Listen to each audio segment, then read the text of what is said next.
BBC Radio, and doing whole articles on the music talent that is coming out of Birmingham. You see Noisy Birmingham, the Mike Skinner documentary talking about Birmingham. The focus is on Birmingham, and I don't know whether whether that explains why now there are key major educators locating in the city, but I think the most important thing is us to explore how the educators will play that part in building, maintaining and developing the infrastructure so that the talent that is here can create locally for a global market, because as we talked earlier, the tools are there now as well. So that's very much what we're going to touch on, because times are changing, and from this morning's panel about whether it's the traditional Brummie self-deprecation about not shouting too loud and whether that needs to change.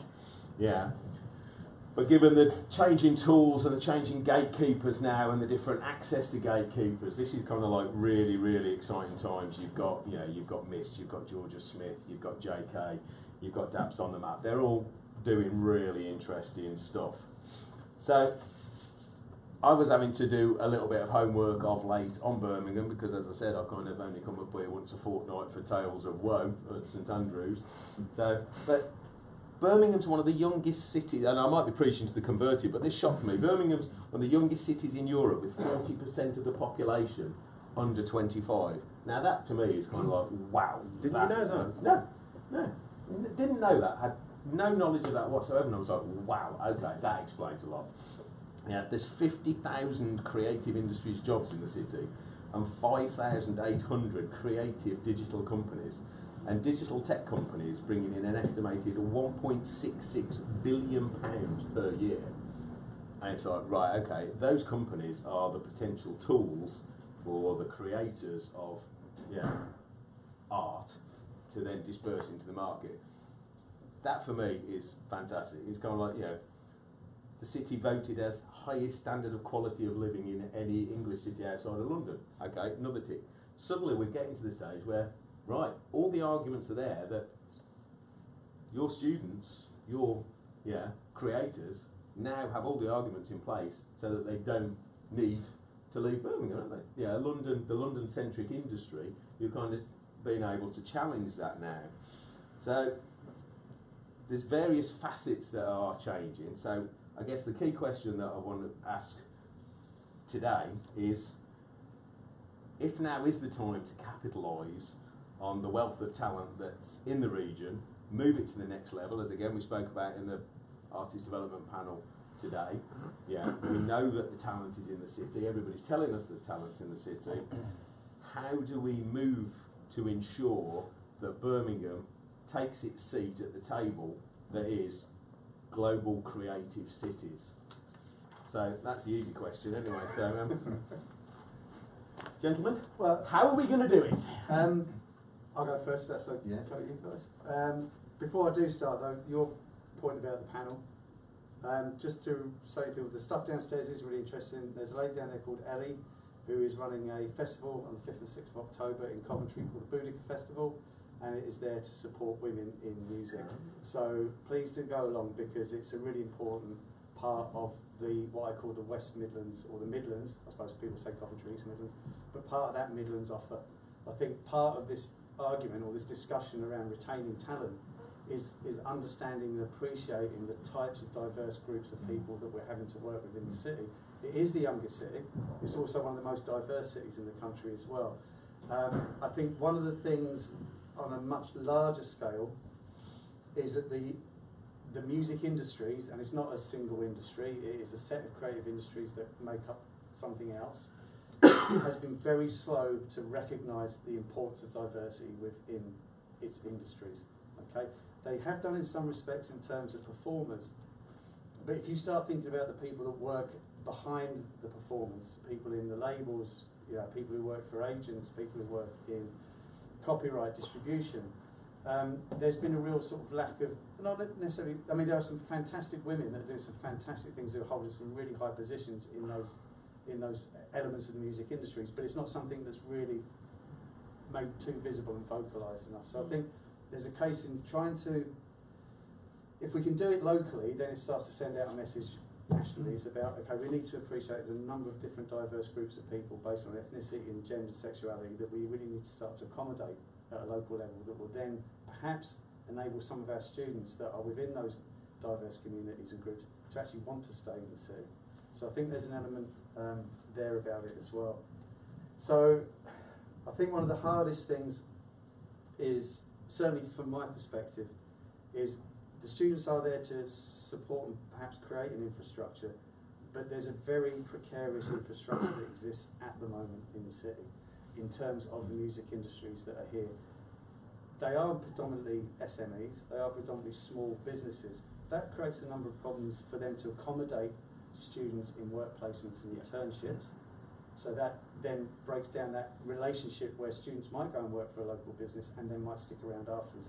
They're also not in a really strong position to offer meaningful payments for what they're doing, because they're struggling themselves. You know, some of them are running their businesses out of their bedrooms. You know, so I think there's an issue there about that relationship between the infrastructure that exists and how our students can fit into that and then create that, and then hopefully learning through knowledge that they gain in the institutions and the skills they gain in the institutions, then applying them in industry, and that's where some of the disconnect is trying to get that opportunity to apply them, then gives them that confidence to think, well, actually I can do something here in this city. Without stressing too fine a point, you're right, there is a sea change.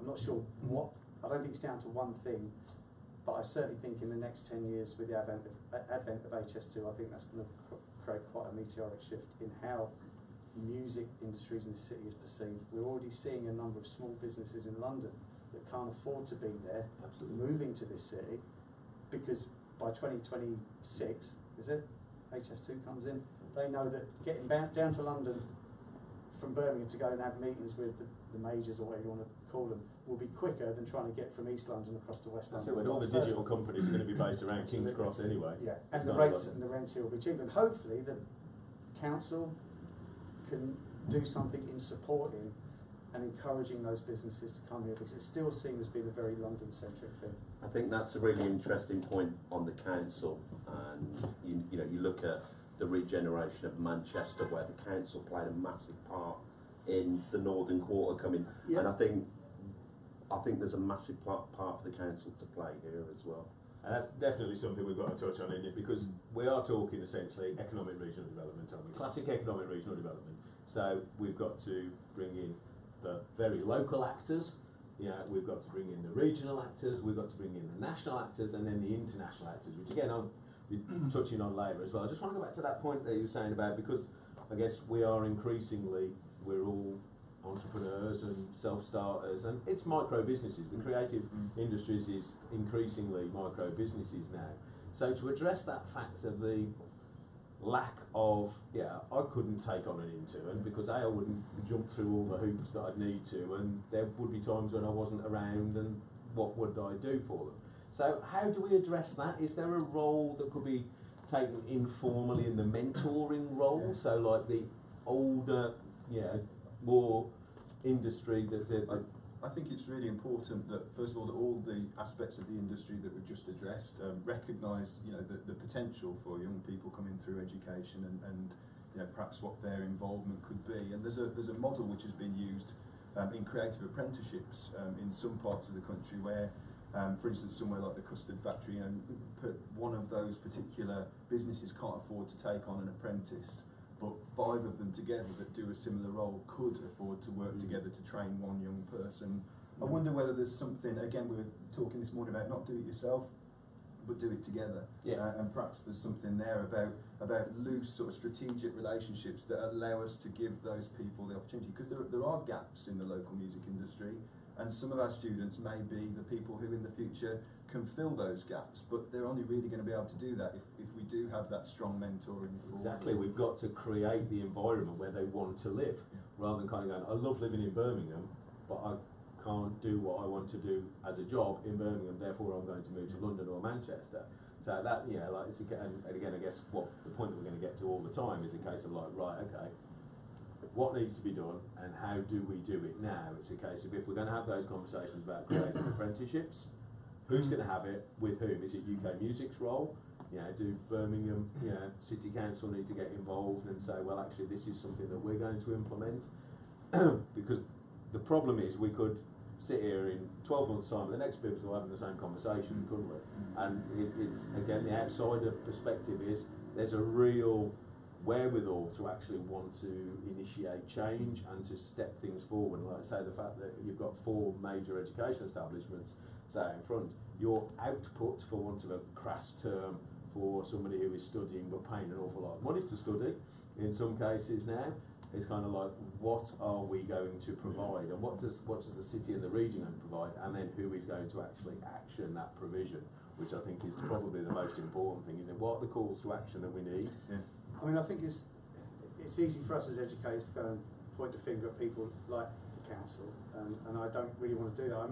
Some of you may remember, I think it was 2012, there was a paper drawn up by Councillor Philip Parkin, I think it was called Birmingham a Music City, and it was investigating the ways in which Birmingham could create it or rebrand itself or whatever, or just generate this idea of it being a music city. And that report was written, and there was loads of really good suggestions in it, and it just fell on its arse, and nothing was ever really done about it. And I don't think necessarily the councils have a responsibility to say we're going to do something in terms of music, but I think they can certainly encourage businesses in terms of, you know, I'm not saying tax breaks, but just to make those you know, business come set up here a little bit easier. They're certainly encouraging the tech industry, aren't they? Because yeah, like you can't move for the tech companies that are coming into there. So do we need to tap into that knowledge? Do we need to talk more to the tech industries? At the end of the day, the tech industries are going to be the future of our distributors and our creative art. So getting involved and having those equitable conversations now, and what we can learn from them, so that we do that. I mean, just to pick up on Matt's point there, I think that sometimes the shackles is thinking Birmingham itself. We've got to start thinking about becoming a metro council. That's where we're going. We're going to become a West Midlands council. Yeah. It's already happened in Manchester, devolutions, a year or 2 in there now. It's going to be happening everywhere else. And I think the fact that we're starting to join up with Wolverhampton and we're starting to join up with Coventry, I think is going to be a massive move forward for us. And I think there's so many ways that we can learn from, I tell the conversations I've had over this regarding the work that we're doing in Sweden, where we've had to acknowledge that like each of those towns on their own would not be able to give Stockholm a kick up the arse. And likewise in America, it's kind of like, Austin realised that if they wanted to be a real centre of a tech hub, they had to be talking about a Texan tech hub, because you've got, Houston, just up the road, San Jose. Bring them all together and kind of say, now we can actually look Silicon Valley in the eye and say we can do it. And I think you're absolutely right, because to somebody in the US, Wolverhampton and Birmingham, it's the same place, isn't it? Realistically, and that's what we've got to do. We're talking about a global market. So how are we going to join together to actually say, like, right, it is this conovation that is going to be the route, and we can draw on the industry from Wolverhampton, from Coventry, from Leamington, pull together and kind of say, right, what is it, and then what are the actions that we're going to do? And I think Pivotal, is a good starting point. I think, I think just touching on the point that you guys started on as well, our role as educators, that there's like a clear practical process that we can go through, and I can only really speak about ACM because that's who I'm involved in. But like, I have seen a massive change in the way that music education is provided, even in the time that I've worked there. It's the last 6-7 years, and it's gone from quite a static academic traditional university model where a lot of your course was potentially like dissertations and written, to actually looking at roles within industry and actually looking at it backwards, rather than engineering courses from the academic point of view, actually looking at roles in industry and then saying, right, what skills does someone need to fill those positions, and then equipping students to do that. And I think particularly in the courses that I have dealt with, the owner of ACM is a businessman and has come into business through technology rather than through music. And one of the first things that he did was look at the courses and actually arrange them that way. So as educators, you're actually putting students out into the world with the skills that employers are looking for. So like, I think practical and relevant. They're always the key word. I think music massively, more than, well, I'm sure there's other areas, but music hugely. People are more interested in like, what can you, like you can turn up at the door with your certificate, with your degree, that's fantastic, that gets your foot in the door, but actually, more importantly in music is like, can you do this? Do you have the skills to do this? And I think the courses that I've seen across, reflected in across the education establishments that I keep an eye on, have all turned to reflect that, so that now students are going out into the world with the skills to attract employers to an area.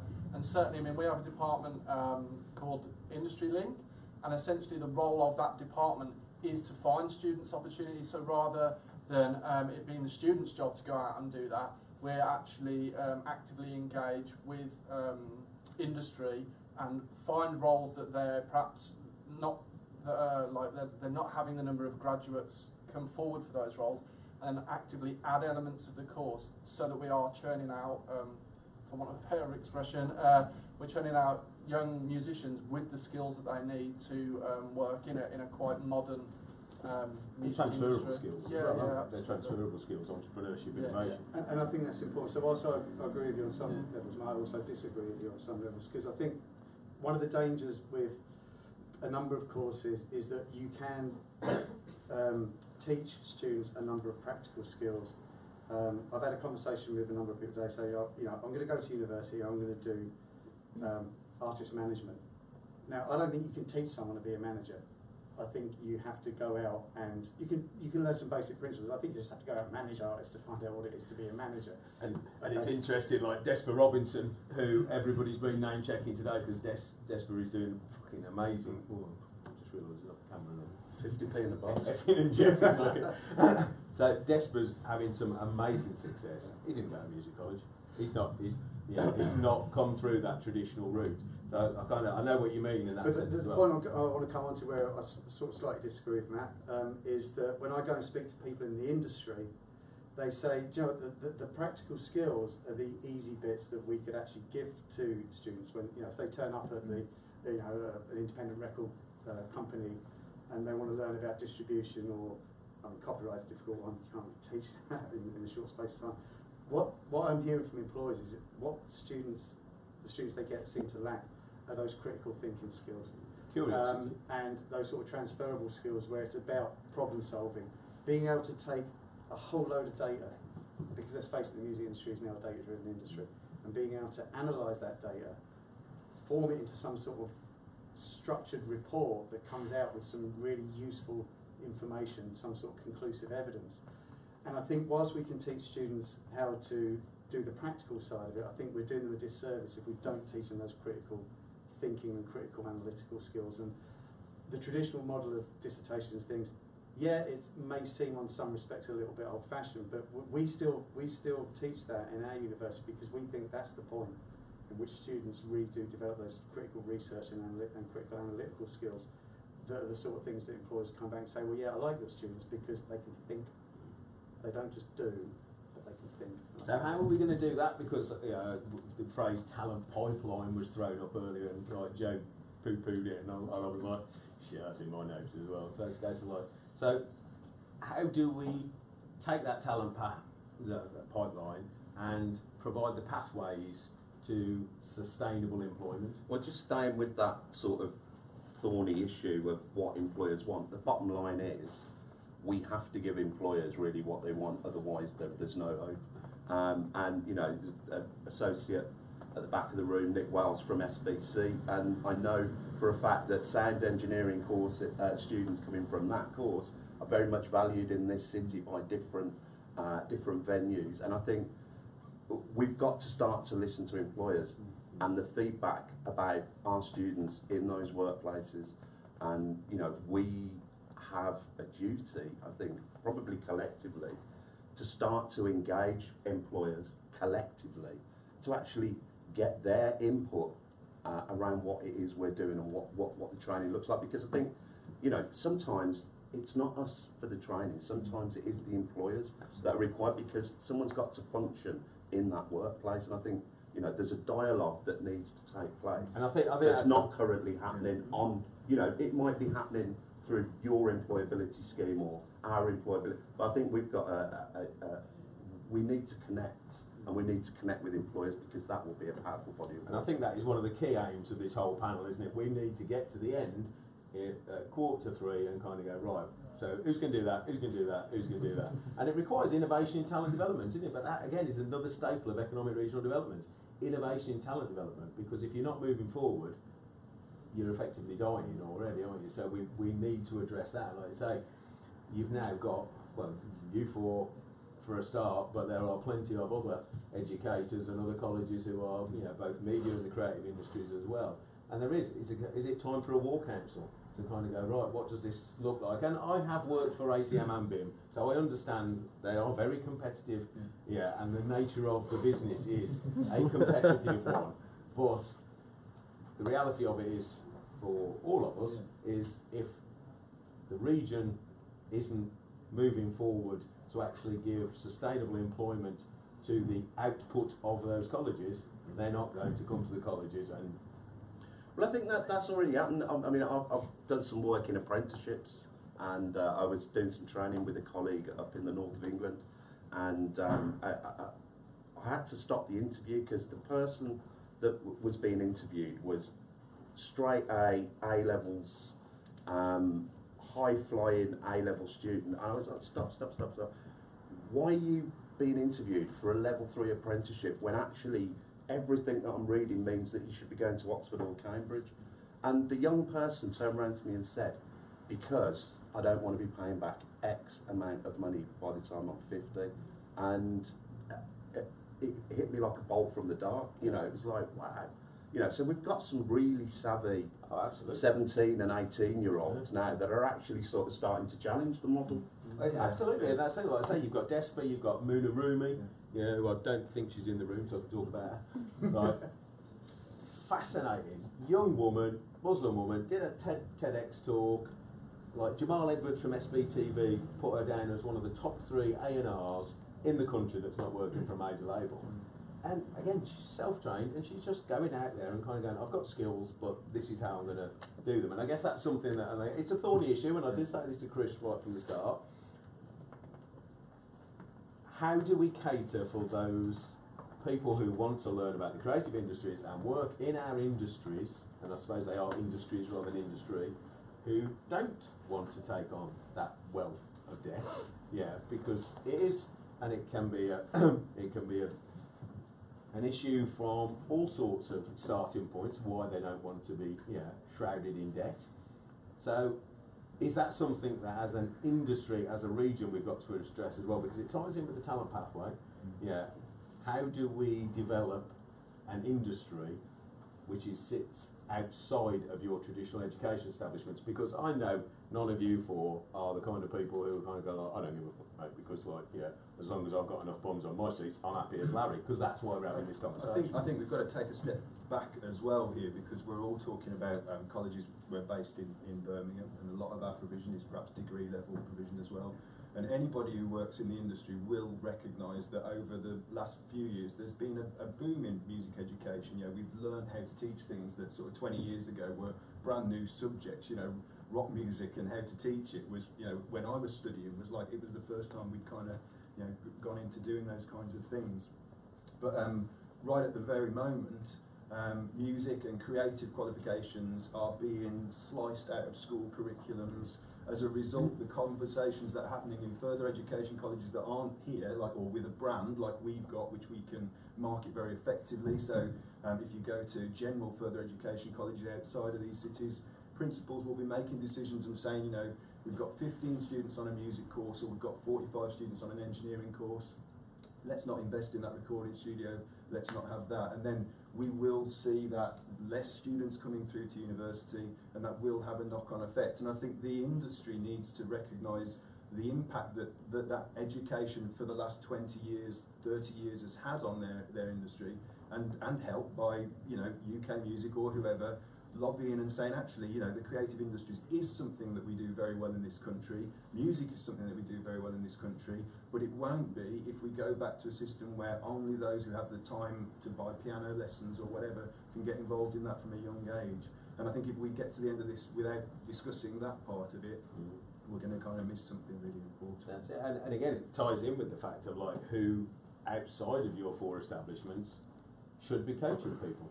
Yeah, who are those responsible organisations to coach the next generation of the music industry? Because I do a lot of work with high performance sports as well, and they coach their own coaches. So whose job is it to coach the coaches? Because the industry is almost defaulting to you, isn't it? Kind of saying, go on, crack on, train them, and we'll utilise them down the line. So it's a case of, and we're very lucky in so much because we've got an industry which is, because it's built up of a lot of people who are often self-employed, and perhaps they've got a few hours in their week to come and work with us and teach. So actually we've got an inbuilt sort of mechanism which allows us to have people from the industry delivering to the sort of next generation of artists, which a lot of other industries actually don't have that, you know. But that doesn't mean, like you say, that perhaps that the industry at large can sort of abscond from taking sort of responsibility. that's it. So maybe that should be on our wish list as well by the end of it as well. Is there an organisation that is required to coach those who fall outside of traditional education? Well, I think there are a number of organisations in the city that do cater for those students that perhaps wouldn't necessarily be presented with or would see or have the opportunity to take advantage of what we might call the traditional educational route. And there are a number of schemes that will support. Most of it seems to be around musicians rather than people that want to work in other parts of the Absolutely, industry. that's it, isn't it? Yeah. But there are, I mean, if I just come to Punch, for example, do stuff with young people that would normally not have that access to those forms of media or instrumentation or perhaps even education. So there are a number of really good people in the city trying to do that. But back to your point about should there be I think as Lee said, there needs to be a greater connect between the people working in the industries in this city and the educators in trying to form. I'm not suggesting we should form a coalition or a collective because those things will just go a bit weird. But there just needs to be a better line of communication. But I think because of the nature and diversity of the creative industries, that's quite hard to capture and that's quite hard to contain or couch into a particular area. And I think one of the beauties of music is it is ubiquitous. It is everywhere. And coming back to your point about tech industries, yes, we should be connecting with tech industries. If you go down to Leamington Spa, or what they're now calling the Silicon Valley of the UK, it's got 2 or 3 of the biggest digital game companies in the world with their offices there. Why aren't our students connecting with those? They need soundtracks for their video games or whatever you want to. That sounds really old-fashioned now, doesn't it? For their online multiple, whatever. Yeah, we know what you mean. Yeah. But also involved in that, when music comes into that element, then you're starting to talk about things like copyright. And our students have a basic understanding of copyright. Go, well, actually, yeah, I can come to work for your tech company and start thinking about how you're going to license music for your products. And I've got some knowledge in that, some experience in that. So there are connections that perhaps we're not making that we could or should be making better, or making in the first place, with businesses that aren't what would traditionally call music businesses or music industries. Because music is everywhere, television, radio, journalism, you can go across every form of media. Music gets involved in some shape or form. Well, in Sweden, we started off talking about the music industries, rapidly realised we needed to be talking about the creative industries, and then realised that we needed to be talking about the creative tech industries. Because in 10 years' time, when you're talking about investment programs and innovation programs, you need to be talking about 10 years' time. It's a case of these are going to be merged. And that takes us nicely on to, because like I say, doing that, doing my own work like a good lad before I came and sat here, it's like you say, you've got Leamington, you've got, the canal route up to Wolverhampton, you've got this. So how important is the network? And like John said earlier about the old West Midlands Music Alliance, of days gone by as well. But increasingly in this day and age, we are talking about creating for a global market. So there's no reason why a kid from Aston can't be, both collaborating with somebody in Melbourne and selling to somebody in Delhi, Singapore, or Rio as well. So how important is it for the education, but also for the local industry to have those networks, regional networks, well, local networks, because you all know each other, but you're educators. But when I was doing some workshops here earlier in the year, I found that people who I knew in Birmingham didn't know each other. And that gobsmacked me, because this city is not that big. let's face it. And if we all work in music, then it's not that big.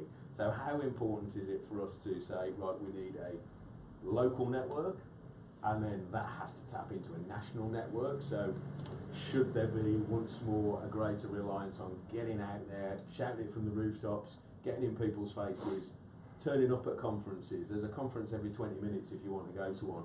Having a national knowledge that, blimey, Birmingham is getting its shit together. And then similarly on an international level as well.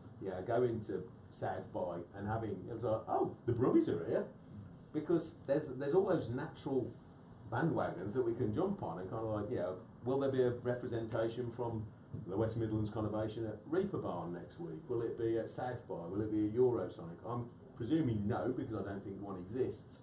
So is that something that we need to drive as an industry, and maybe the educators can be the catalyst for bringing? Because I bet if you put all your black books together, you'd have a pretty comprehensive list of every creative in the city, and then putting your arms around them and kind of going, right, we're going to do this, but what does it look like? So is that something that the education sector could drive as a catalyst for change for the industries, which then becomes the attractant, which you already are, and then aids the retention of talent in the region as well? Because I do spend a lot of time at international conferences and I don't meet many Brummies. And that's quite weird. And especially now, like, Desper was at South by and things like that, but you don't see too many Brummie managers, going out there, like Paul obviously with Jaws and things like that. But is that something that we need to address? Do we need to put a badge on it, is what I'm saying? Do you think that would be a good thing? Because Matt, you said about not entirely wanting to have an alliance. Yeah. Is that educators or what is it generally? I mean, for us, like, I just find it difficult to think of how, like, who's going to be that single one person who would actually. I don't think it can be a one person, can it? It's got to be a movement of or a body of people that is a representation of. I mean, I think like the network that you're talking about kind of does exist. It just exists really informally in the way that you're describing it. In that I see a lot of faces at an event like this today, and I think probably an event like this is the closest starting point to something like that you're describing. And I think the fact that we're all here today, and there's a number of other events going on in Birmingham as well. I think pivotal having this number of people in the city for the first time, in Birmingham, shows that has moved forward. But to actually formalise that, I don't know. In terms of our size and scale, we're certainly not the scale of some of the educators here. I think. Yeah, it's absolutely an interesting idea. I think that the structure that you're describing kind of does exist a little, in that the opportunities are sort of there and about for our guys to find employment. Hugely informally. Yeah, and I think I don't have an idea as to how Birmingham can really. I think if you put a badge on something like that, and you have a delegation that attends some of the larger conferences and things like that, I mean, it certainly does raise people's awareness, and it helps people to put a name, as you say, on what's happening, and it might attract people to either stay here or come and work here because there's a bit more chatter going on about it. I mean, ultimately, if it doesn't work, if we don't do something with it, we can have a name and we can all meet. We can have our live room at BIMM and we can all meet there and we can do it. But unless there's actual artists out here actually doing stuff, it will just look very false. It'd be a lot of people talking about something that's not really. But that's what's interesting, because there is a real focus from the A&R fraternity on the city at the moment, isn't there? It's kind of like people are kind of going like, what? Yeah, like my mate from the PRS who I got to do one of the panels for us with Punch. Like literally, as soon as I said it was in Birmingham, he got up at 8:30 on a Saturday morning to come up because he was like, I need to be all over Birmingham. So it's like the artists are doing it, and it's like, right, how do we formalise this and kind of tell the rest of the world that there is? Because I say when you work closely together, straight away you're stronger if you come from singing from the same hymn sheet. So I think the artists are doing it in spite of. Yeah, absolutely. And surely, I mean, I can't speak on behalf of other people, but I think there may be something on the horizon that might start to form something around some sort of representation for this city. How that will map out and how that will then move out to other areas, attending things like Medium, South by, etc., Escape. That I'm not sure of, and that might be something that might be talked about later on this afternoon, so I don't want to speak on behalf of other people. But I think the very nature, this might sound a bit utopian now, but if you don't think big from the beginning, then things just don't move forward. Absolutely. But surely Pivotal should be the place in 5 years' time where people from South by Southwest Escape are coming to make representation here, rather than going to make representation, if that sort of makes sense. Absolutely makes sense, because that somebody's got to start, isn't it? But that requires a big buy-in from all the stakeholders in the city, and involved in the creative industries, but also involved in things like local councils. I mean, there was a thing years ago, I think, was it called the West Midlands Development Agency or something, or the Weapons of Mass Destruction Agency, or whatever. And that became a weird bit of a quango that seemed to exist around a proportion of money that would try and do things in the city to try and raise awareness. I think they had an office in London, so it was put in Birmingham in London. I don't know how successful that was because it was a bit before my time. Maybe my colleague Jez, who's here, will be able to tell us a bit more about that because he has great knowledge around that. But I think the idea is that we should be looking to making this the sort of place where, yes, we do need to go look outwards, but we also need to be getting the people in. Because this was interesting that came up this week. I'd say £2.1 million funding and setting up of the West Midlands Screen Bureau. Yeah, and the additional funding and the recognition of that is a case of like, I wonder what would happen if somebody went and asked for the same funding for music. And as normally happens, it's a case of you lot can't get your own shit together. So when you can, then we'll come to the party. I'm wondering if that's part of a much a historical discourse where people look to the industry and go, this is a multi-million-pound industry, therefore it doesn't need funding. Does that make sense? Yeah, no, absolutely, because in Sweden that's a real catalyst, because it's a case of like, oh, they do pop music. Yeah, where they say, well, the British film industry, or whatever, and people like Channel 4 and Film 4 have done some great stuff, and there's been money going into that because they've tried to build and develop a British film industry to compete with the rest of the world. But I think music, when you start getting to that level, it's seen as being already as an existing international industry or set of international industries. So it's like we don't need to promote that outside of the UK because it's already part of a much thing. And I know UK music do some really, really good work at lobbying for the recognition that actually what we have here in this country is something that is really important in terms of how we position ourselves internationally. And in doing so, it's about thinking, here is the set of industries, how did they get to where they are? Well, you start walking backwards or stepping backwards, then you get back to the point and go, well, people learn about this stuff in education. So maybe the investment needs to go right back at the root, and then we can train or bring these people through to contribute to that later on. But I don't think there's any government at the moment that will put their hand up and do that because they're looking to retain power. And I'm not just talking about the Tories, I think the Labour government will make the same mistakes as well the Liberals as well. They don't want to invest in something like that because it's not necessarily local. No, that's it. And also, when it comes to investment, that, I guess, is going to be something that's hugely important, because is that something that we need to address if we're talking about economic regional development and talent retention, access to seed funding and investment funding? Like, is that an issue? If you were a creative company in the West Midlands now, would you know where to go to access funding?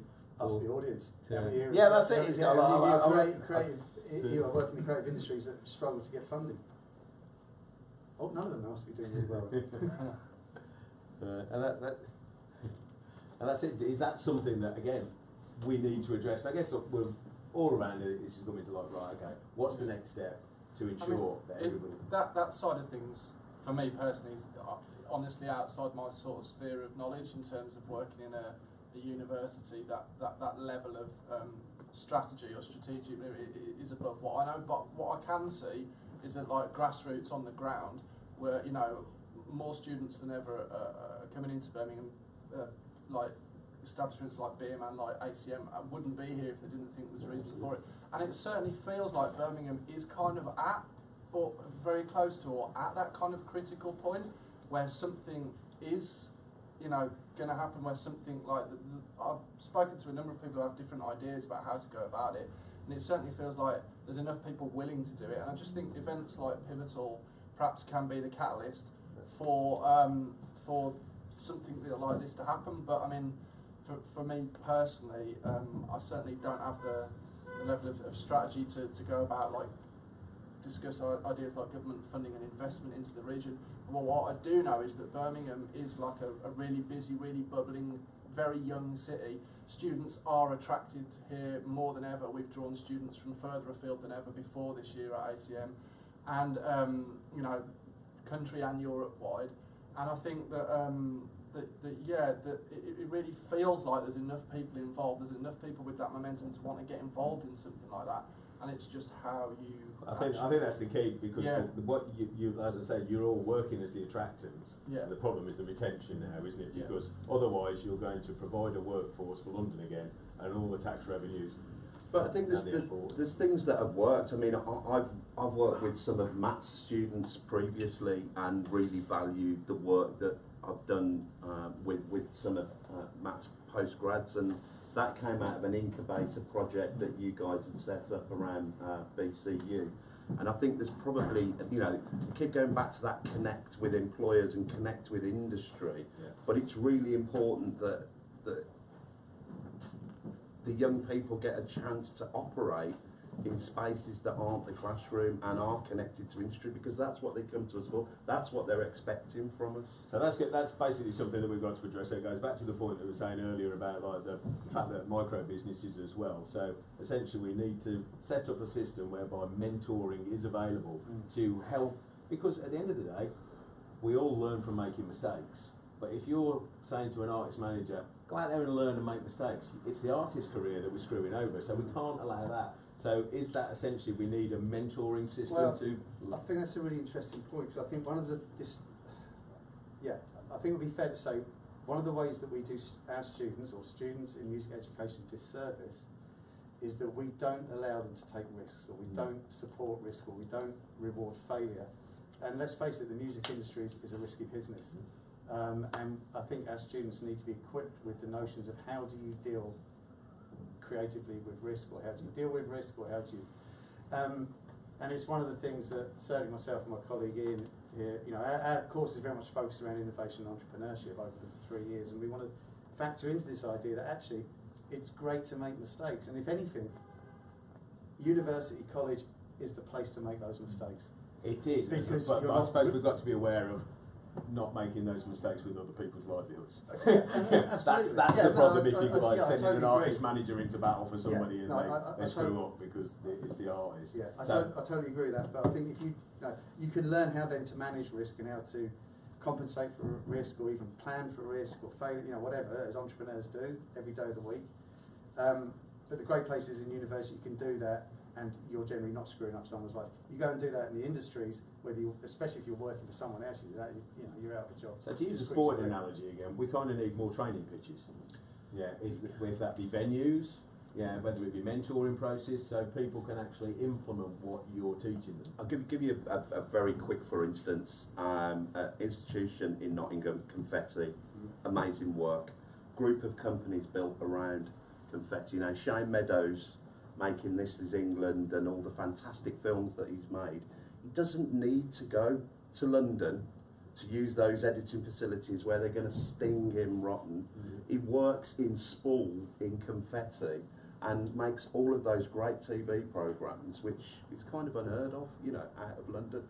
And I think there's some incredible facility across the region. Absolutely. And I think, you know, outside of education, we need to start engaging with, again, you know, people that are doing great work, which is also going to flagship that, look, this is being created in the city. For me, it's about what's being created in the city. And it goes back to that Brummy self-deprecation thing again, isn't it? It's a case of like, come on, we've got to start shouting about this now.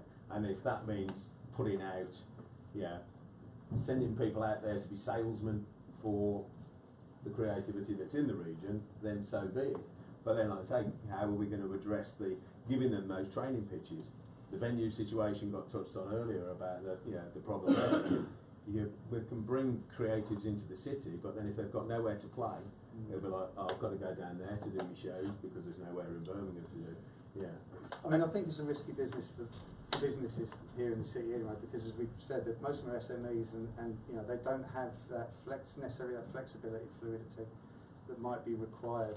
I mean, our university does a number of knowledge transfer projects, you know, KTPs with businesses, so we can take sort of postgraduates in there to do research around a particular issue in their business that is maybe holding them back from developing something. So they can use some of that research and analysis talent from the university, and that's fine in that respect. But I think when it comes to maybe implementing some of those practical skills, I'm sure there are lots of businesses in the city that would love to be able to do it, but it's creating the mechanisms to enable that to happen where it's a low risk for them, or minimal cost or whatever, but the students aren't also getting exploited, because there is always that danger that students get exploited working for places for no money. They go, oh yeah, well it's all work experience, it's all good for you. And it's like, yeah, it is. It's promotion.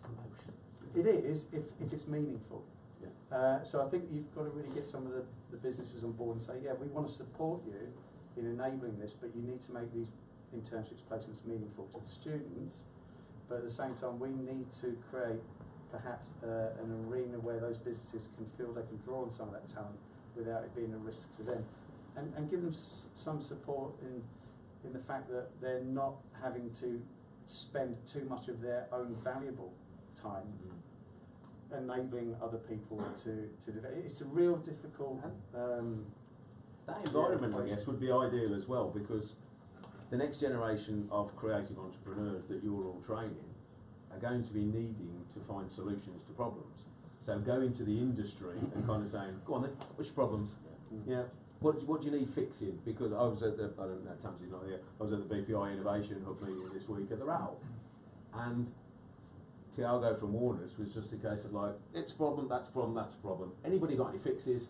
Give me a shout, because I'm all ears. And maybe that's a way of doing that informal, bringing people together. It's a case of like, yeah, if you're an independent label at the moment and you're doing royalty statements this month, the data, the sheer amount of data that you're going to be dealing with, yeah, can we find a solution to metadata, etc.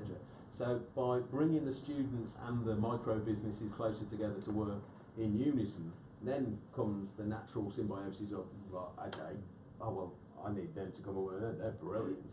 And then also it's all good for the CV as well. It's like, I found a solution to so-and-so's problem. And if it was that simple. Yeah, that's it. But again, I guess this, like, and I suppose we've got to wrap up in about 5 minutes. I mean, I just know that for a number of large, large institutions to work with small micro businesses is difficult, because micro businesses, especially entrepreneurial ones, are very reactive and they work very quickly. Institutions, large institutions, take a long time to process things. And so you're getting lots of people who work together that are working at completely different paces, and that always becomes problematic. And I've experienced that myself, as a number of my colleagues have, working on knowledge transfer projects and things, is just trying to keep these small businesses on board, because it takes a while for the university or the larger institutions to get through all their systematic processes of bureaucracy to then enable it to happen. So it is a classic triple helix problem.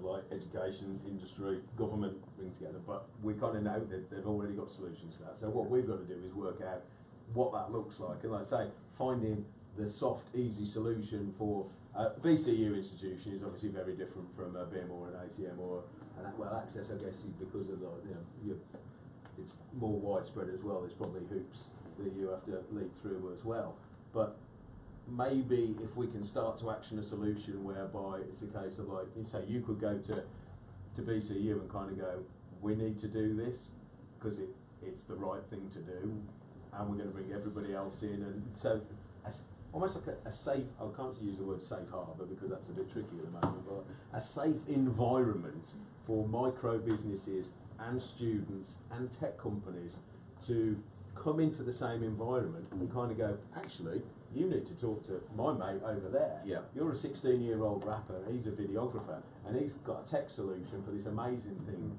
And yeah, I think it's that. I think it's a manifesto. It's employer engagement. It's a manifesto with education, employment, and training.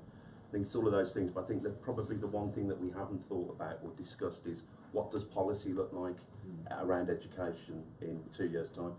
At the moment, 21,000 qualifications on the market. They're going to get all ripped up in 2 years' time, thrown out the window, and the whole thing is going to reduce massively. And the government are very clear, they see it, that it is two things: there's your GCSEs, there's your A-levels, there's your university. Here's your GCSEs, here's your T-level qualification that you have to do 3 months work experience with an employer with, and there's your apprenticeship.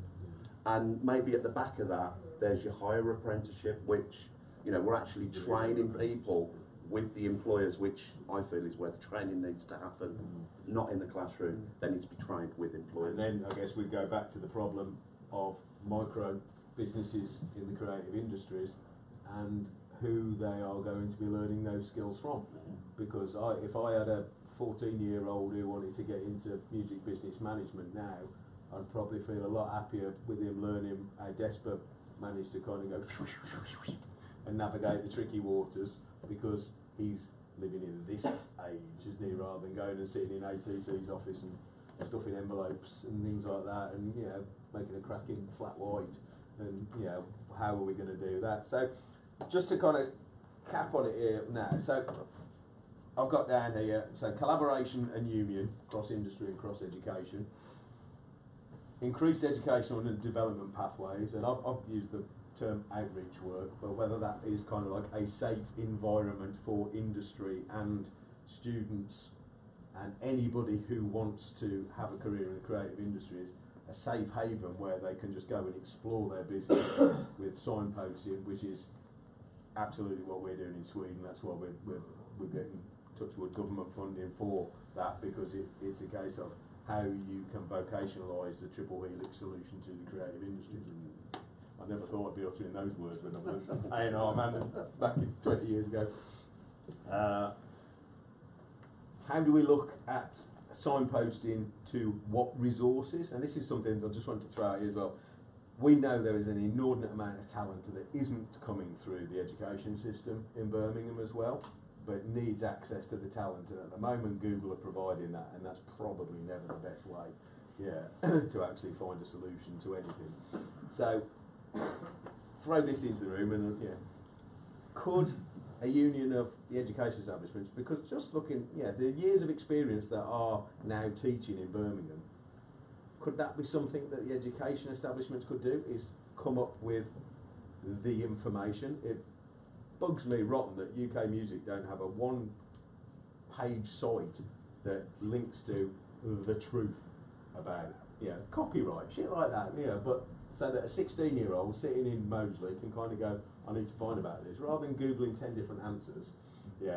Is there a set of resources that a combined education establishment, coalition, whatever you call it, could do, where everybody played nicely and then a 16-year-old could come along and access that set of resources? Is that doable? It sort of exists with UK Music's music academic partnerships. So there's 15, 16 institutions around the country that sign up to this thing where their students have access to a number of resources and various other things. And whilst that is only available to students in the institutions that pay a fee to sign up to it, everyone wants to get paid, don't they? I think there is perhaps an opportunity for UK Music to broaden that remit, and that can either be done through them directly, or perhaps they could lobby the government for supporting institutions in perhaps running out, programs outside of the traditional teaching period. So, for example, there's nothing more I would like to be able to say we could do is to say run a summer school over a period of 2 or 3 months or 2 months or whatever for students that won't necessarily, or people that won't necessarily want to go through that traditional route, where we can bring some of that knowledge to them, okay? And that could be funded by a number of government bodies, whatever. But the fact of it is that we need buy-ins from universities, and that involves then having to buy up staff time, because otherwise, if I just thought about myself, okay, I'm going to teach from September to Christmas, semester 1, Christmas to June, semester 2, and then during the summer I've got time to do prep for the next year. But then I'm going to run a summer school for it. At what point do I get a break from all this and actually sit down and have a holiday? But that requires a sort of buy-in from a number of other stakeholders to enable that to happen. But I think the universities and UK Music education institutions can play a part in supporting those sort of initiatives. And I'm just wondering whether, as UK Music aside, whether there's a regional solution to the problem, so that 16-year-old kid in Moseley or Aston can actually access it as well. Yeah, think of it as a freemium. There's a gentleman there's got something to say. Hi, my name's Sam, I'm from Leeds. I'm the course leader for BA Music Industries Management at Leeds Beckett, which is a MAP institution. Yeah. And I also run an organisation called Music Leeds, which is working with the council and the regional bodies to do a lot of what you're talking about. Yeah. I think the point about UK music and MAP institutions uncovers another problem that you've touched on, which is it's all right saying that I agree that UK music is in a fantastic role to provide a lot of this stuff. But UK music is bound by its constituent members. And there's a number of initiatives that UK music have tried to get off the ground that have been kiboshed by a collaboration of BPI, AIM, PRS, whoever is on their board. You mentioned something about a regional investment fund. I put in a bid to AHRC as part of their creative industries clusters last year. It was the only music bid out of, I think, 50 creative industries bids to put it together. I think there was some conversations with BCU at one point. We did it across the north in the end. It was the only music one. We got signed from UK Music refused to back it financially. That's not UK Music's view. That's what's determined by the constituent members. That's the industry bodies that are kind of holding that back. But they're steering it a little bit. Yeah. So it is you've mentioned the industry in UK music, and I think it's really interesting to understand the multi-layered issues within there. The answer's there somewhere. I mean, it's got to be, because everyone's interested in solving these problems and helping and doing more regional development, but it's finding those arguments to influence the multi-layered organisation. And I guess that's the point that I'm making. It's a case of like, is there a way that we can just do it without UK music? Is there, let's face it, there's the breadth of talent and knowledge in the city to be able to put together a very useful document that a 16-year-old might find very useful to navigate the early stages of the pathway. But I don't know what it looks like if it's for Birmingham. And I think that's even more to have it local, so that they do know who to go to at the Hare and Hounds, and how they get a gig there, and who they should talk to at BBC introducing and things like that. All the basic stuff that is absolutely essential to them, and who they can turn to for funding and things like that. So I can see Lyle at the back. So great collaboration, and whether we can do a resource. Nationally, we've kind of agreed that we've got to start shouting from the rooftops a little bit more, and I guess that comes back with the collaboration and the union of like who is going to be the representative body that then goes out and sells Birmingham a bit harder. And then I guess internationally the same thing realistically, isn't it? Making people aware, because Boss has sat over there. Talent Coach is based in a small region in the southeast of Sweden called Kalmar, which I'd never heard of because Sweden was Stockholm to me, and that was where it started and ended. But now more people internationally know about Kalmar. There's a Kalmar artist who is playing tonight because she's hooked up with Sanity and Call Me Unique, so they're collaborating, and that's because Talent Coach go out there and put themselves in the face of people and kind of say, this is what we do. And everybody kind of goes, that's amazing, why didn't I know that? It's like, and that feels a bit like where Birmingham is now.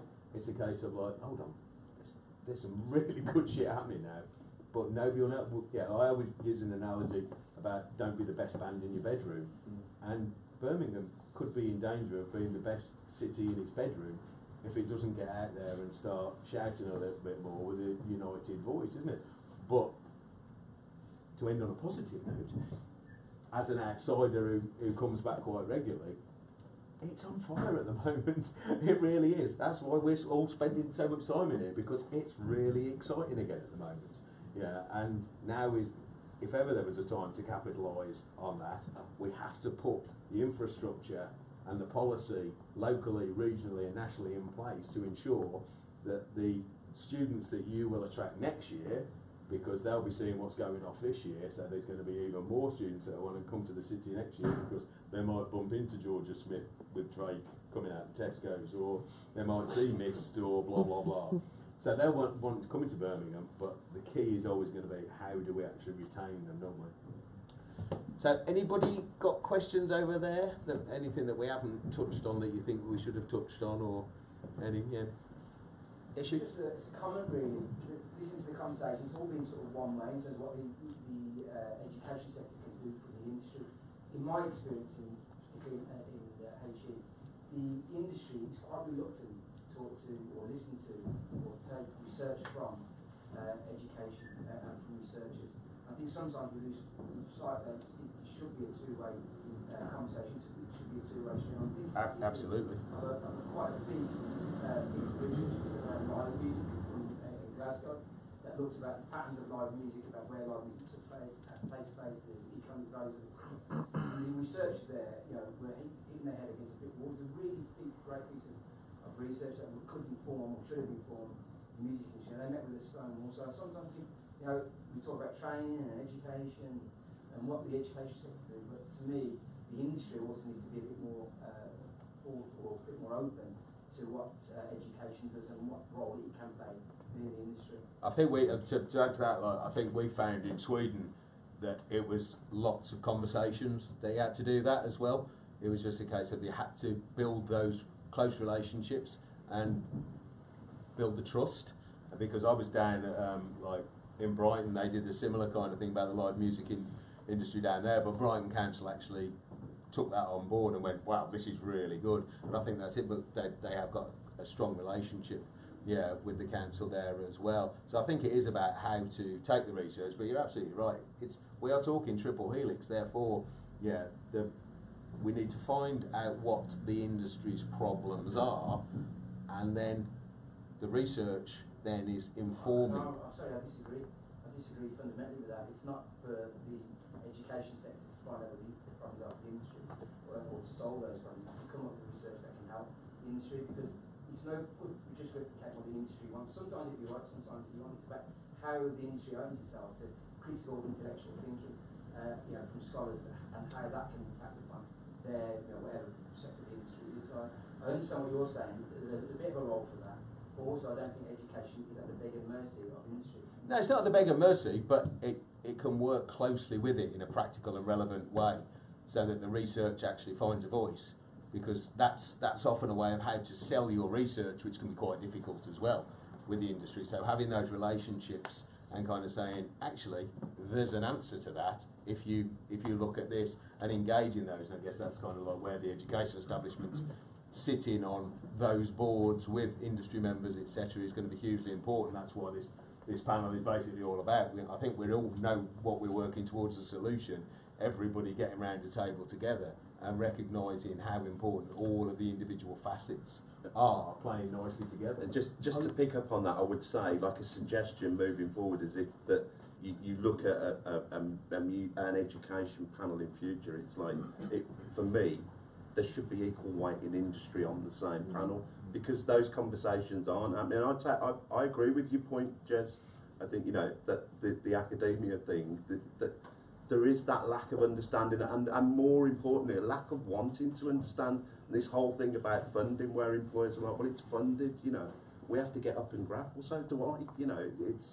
That's the way it works. But I think to address that balance, I would start to think about employers and educationists on the same. It might be actually, Jed, it might be worth having a natter with Chris Tamps, because he runs the BPI Innovation Hub as part of the BPI thing, and he's finding that the industry are coming to the Innovation Hub, kind of going like, say, these. It's like the difference between agency, bodies, so UK Music, BPI, PRS, they have to do a lot of education work.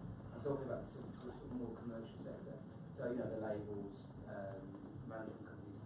And it's not the whole them they have to do, but they miss an opportunity to challenge and change and reflect upon the work they do and think about ways that they don't have to take the research on. No, that's it. But they seem to be unwilling to even engage in that discussion, as Lee said, and that to me is a problem. Without being an advocate for the majors, because although I wouldn't be, but I think the sea change is happening. Like, with what Max is doing at Warner's, Max is very forward thinking, very innovative, and what they're doing with Fire Pit and things like that. And again, going back to Sweden, looking at the way that the majors are working very closely with tech hubs and within accelerator programs within universities. So I think there is, I know exactly what you mean. It's a case of like, just go over there and stay in education. But I think there is a sea change within, some very important music companies. It's a case of like, we need to be on this ship, because otherwise our head's still going to be in the sand like it was when the MP3 came along and bit us as well. I'm really sorry to No, that's cool. I know it's a really healthy debate, but obviously people have got other sessions to get to. Yeah, no, absolutely. So I'd just like to say thank you again to Birmingham City University for sponsoring the event, and a big thank you to these gentlemen for bailing forth, and thank you so much for attending, and hopefully, kind of stirred up a little bit of thought, and hopefully it will come to some positive fruition, which will aid kind of creative businesses in the region, for you to allow your businesses to grow and prosper in the region while still being able to live here as well, and live a sustainable creative industry career. So thank you very much.